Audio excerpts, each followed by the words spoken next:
প্রিয় শিক্ষার্থী বন্ধুরা, আজকে আমরা শিখব একটি সম্পদ বৃদ্ধি পেলে অন্য একটি সম্পদ হ্রাস পায় এমন লেনদেনের মাধ্যমে হিসাব সমীকরণের প্রভাব।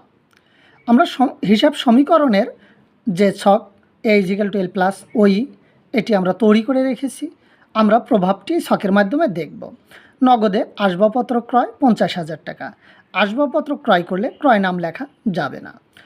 আসবাবপত্র হচ্ছে সম্পদ, সম্পদ বৃদ্ধি পেলে তা ডেবিট হয়, এবং নগদান সম্পদ, নগদ অর্থ যদি হ্রাস পায় তাহলে নগদান ক্রেডিট হয়, এবং সম্পদ হ্রাস পেলে তাকে ক্রেডিটে লিখতে হয়।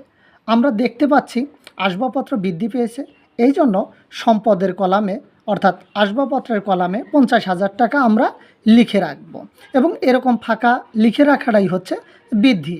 এবং নগদ অর্থ অর্থাৎ নগদের কলামে 50,000 টাকা লিখে আমরা প্রথম বন্ধনী দিয়ে আটকিয়ে দেব। প্রথম বন্ধনী দিয়ে আটকিয়ে দেওয়া অর্থই হচ্ছে নগদ অর্থ হ্রাস পেয়েছে, অর্থাৎ একদিকে আসবাবপত্র বৃদ্ধি পেয়েছে, অপরদিকে নগদ অর্থ বাবদ নগদ টাকা সম্পদ হ্রাস পেয়েছে।